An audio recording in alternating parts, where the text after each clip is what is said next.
Hello friends, मैं Aparna Dubey, assistant professor department of computer science, DLS PG college Bilaspur. आज हम C++ के एक इम्पॉर्टेंट टॉपिक को देखने जा रहे हैं जिसका नाम है फंक्शन ओवरलोडिंग। फंक्शन ओवरलोडिंग से तात्पर्य क्या है, इसे हम समझेंगे। जैसा कि हम सभी जानते हैं, ऑब्जेक्ट ओरिएंटेड प्रोग्रामिंग के लिए फंक्शन एक बहुत इंपॉर्टेंट रोल निभाता है। आप मेरे प्रीवियस वीडियोस में देख सकते हैं कि फंक्शन किस प्रकार से किसी ऑब्जेक्ट ओरिएंटेड प्रोग्रामिंग के लिए बहुत आवश्यक कॉन्सेप्ट है। फंक्शन को हम यहाँ पर दो शब्द है फंक्शन ओवरलोडिंग। इसका तात्पर्य यह हुआ, अगर हम इसकी मीनिंग को समझना चाहे तो हम किसी फंक्शन को ओवरलोड करने जा रहे हैं।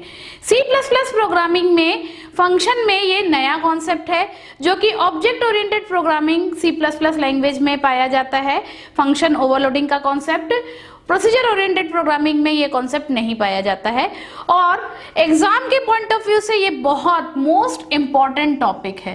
मोस्ट इंपॉर्टेंट टॉपिक है। अगर आप C++ का पेपर दे रहे हैं तो आप ये मानकर चलिए कि ये सवाल 99.9% पूछा जाएगा। What is function overloading, explain with example या explain with program. Function overloading क्या है इसे समझाइए और इसके लिए एक प्रोग्राम और एग्जाम्पल या प्रोग्राम दीजिए। फंक्शन ओवरलोडिंग को हम इस प्रकार से समझते हैं। फंक्शन, जैसे कि हम सभी जानते हैं, फंक्शन क्या होता है कि जिसको फंक्शन के द्वारा हम किसी कार्य को संपादित करते हैं। फंक्शन ओवरलोडिंग की जो डेफिनेशन है, जो परिभाषा है, वो यह है कि function with same name but different argument perform different task is known as function overloading. Function with same name but different argument perform different task is known as function overloading. ये दो लाइन की परिभाषा है जो function overloading को पूरी तरीके से परिभाषित करती है। इसका तात्पर्य है कि फंक्शन विद सेम नेम, एक ही नाम के कई फंक्शन। हम अपने कार्य को संपादित करने के लिए अपने प्रोग्राम में कई फंक्शंस का उपयोग करते हैं। हर एक फंक्शन का आपने देखा होगा, कई बार हम कई फंक्शंस का उपयोग करते हैं। माना ये एक F1 फंक्शन है, ये आपका एक F2 फंक्शन है, सबकी अपनी अपनी एक बॉडी है। हम कर्ली ब्रैकेट के अंदर फंक्शन को परिभाषित करते हैं। इन सभी यूजर डिफाइंड फंक्शन को, माना ये F1 एक यूजर डिफाइंड फंक्शन है, F2 एक दूसरा यूजर डिफाइंड फंक्शन है, इन्हें आप कहां पर कॉल करते हैं? जनरली हम मेन फंक्शन में कॉल करते हैं।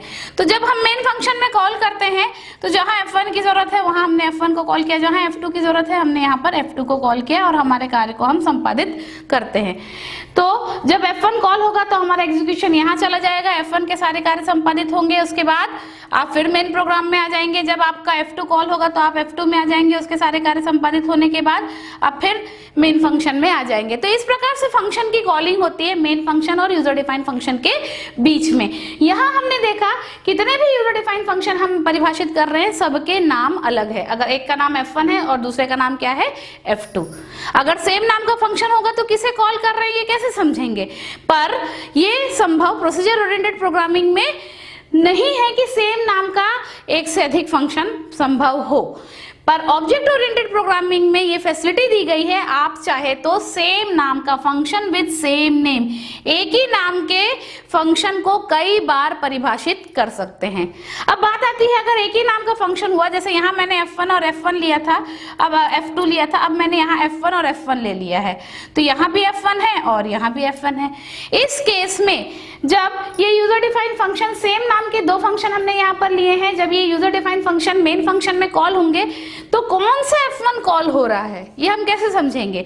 यहाँ भी F1 है, यहाँ ये F1 कॉल हो रहा है, यहाँ भी F1 है, यहाँ भी F1 है। तो उसको डिफरेंशिएट करने के लिए हमने यहाँ पर आगे का लाइन लिखा है, but different argument. Function with same name, function with same name but different argument. Different argument से तात्पर्य क्या है यहाँ पर? डिफरेंट आर्गुमेंट मतलब जब हम किसी यूजर डिफाइंड फंक्शन में कोई आर्गुमेंट देते हैं, जैसे यहाँ हमने दे दिया इंटीजर a, यहाँ हमने दो आर्गुमेंट दे दिया, suppose integer a comma integer b, तो ये कहलाता है आपका आर्गुमेंट। यहाँ पर सिंगल आर्गुमेंट है, यहाँ पर कितने आर्गुमेंट है? डबल आर्गुमेंट है। तो function with same name but different argument, तो अलग अलग आर्गुमेंट से क्या होगा, हमें ये समझ में आएगा कि कब कौन सा फंक्शन कॉल हो रहा है। भाई दोनों के नाम तो सेम है, इसको आप जानेंगे कैसे? यहाँ पर f1 कॉल हुआ तो यहाँ पर कौन सा f1 कॉल हुआ? आपने यहाँ पर एक आर्गुमेंट अगर भेजा, सपोज आपने भेजा है 2, तो यहाँ पर कौन सा आर्गुमेंट वाला कॉल हो रहा है? सिंगल आर्गुमेंट वाला, मतलब ये वाला f1 कॉल हो रहा है। आगे जब आप मेन फंक्शन में फिर से f1 को कॉल कर रहे हैं तो आपने यहाँ पर सपोज आर्गुमेंट दे दिया 2, तो यहाँ पर कौन सा f1 कॉल हो रहा है? 2 आर्गुमेंट वाला, तो वो सर्च करेगा, अच्छा ये है 2 आर्गुमेंट वाला, तो इस वाले f1 को हम कॉल कर रहे हैं। और अलग अलग आर्गुमेंट की वजह से वो अलग अलग कार्य को परफॉर्म करेगा, परफॉर्म डिफरेंट टास्क, अलग अलग कार्यों को परफॉर्म करेगा। इसे ही हम क्या कहते हैं? Function overloading. अर्थात हम फंक्शन को यहाँ पर क्या कर रहे हैं? ओवरलोड कर रहे हैं। एक ही नाम का, देखिए फिर से समझते हैं, एक ही नाम के कई फंक्शन पर अलग अलग आर्गुमेंट की वजह से अलग अलग कार्यों को परिभाषित करेंगे, इसे हम फंक्शन ओवरलोडिंग कहते हैं। तो इस प्रकार से हम किसी फंक्शन को अलग अलग आर्गुमेंट के द्वारा अलग अलग कार्यों को परफॉर्म करने के लिए एक ही नाम के फंक्शन को उपयोग कर सकते हैं। बहुत छोटी सी परिभाषा है, बहुत आसान परिभाषा है और मोस्ट इंपॉर्टेंट टॉपिक है ये हमारे एग्जाम की दृष्टि से। अब इस परिभाषा को और ये जो मैंने यहाँ पर आपको छोटा सा समझाया, इसको हम एक सिंपल एग्जाम्पल या प्रोग्राम के द्वारा समझते हैं तो और आसानी से समझ में आएगा कि कैसे किसी फंक्शन को ओवरलोड किया जा सकता है। तो इसके लिए हम एक एग्जाम्पल लेंगे, एक प्रोग्राम लेंगे। हम C++ फंक्शन ओवरलोडिंग का जो कॉन्सेप्ट है C++ प्रोग्रामिंग में है, ये C++ का एक मेन फीचर है ये फंक्शन ओवरलोडिंग। तो इसके लिए हम एक C++ का प्रोग्राम लेंगे। तो एक हम सिंपल सा एग्जांपल लिखते हैं। सबसे पहले write the C++ program for function overloading, for function overloading. अब फंक्शन ओवरलोडिंग को समझने के लिए हम एक प्रोग्राम देखते हैं। यहां हम क्या करने जा रहे हैं? एक एरिया नाम के फंक्शन को, here we overload area function to calculate area of different shapes. देखिए यहां पर हमने लिया है एक C++ प्रोग्राम, जहां पर हम क्या करेंगे? एक एरिया नाम के फंक्शन को क्या करेंगे? ओवरलोड करेंगे। अर्थात जो एरिया नाम का फंक्शन है वो एक मेन प्रोग्राम में कई बार कॉल होगा, पर हर बार अलग अलग आर्गुमेंट के द्वारा कॉल होगा और अलग अलग आर्गुमेंट की वजह से वो अलग अलग शेप्स के, डिफरेंट शेप्स के क्या करेगा? एरिया को कैलकुलेट करेगा। तो आइए पहले हम प्रोग्राम को लिखते हैं, फिर हम समझेंगे। इसका हम कोडिंग लिखते हैं। सबसे पहले हम जानते हैं हैश इंक्लूड iostream .h, फिर हैश इंक्लूड conio.h, ये दो हेडर फाइल जिसे हमें इंक्लूड करना पड़ेगा। फिर यहाँ पर हमने एक एरिया नाम का फंक्शन लिया। पहले हम यूजर डिफाइंड फंक्शन को परिभाषित करते हैं, फिर उसे मेन फंक्शन में कॉल करेंगे। यहाँ हमने ले लिया एक आर्गुमेंट।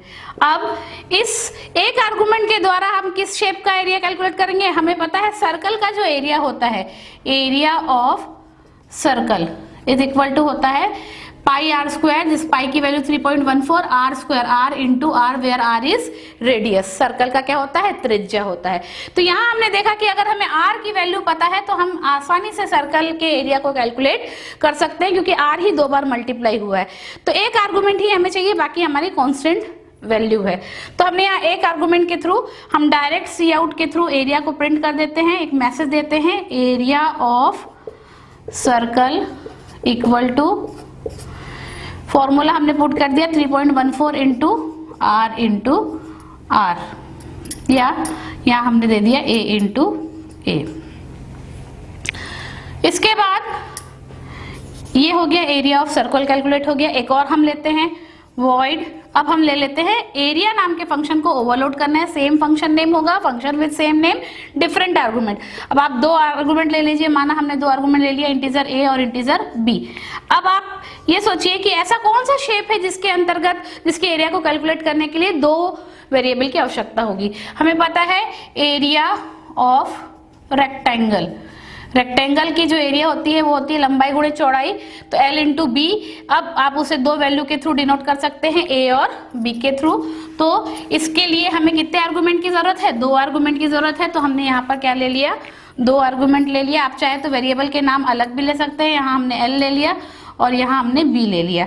तो इसके बाद हमने एरिया हमें कैलकुलेट करना है रेक्टेंगल का। डायरेक्ट हम मैसेज प्रिंट कर दे रहे हैं कैलकुलेशन करके, area of rectangle equal to L into B, और ये हमारा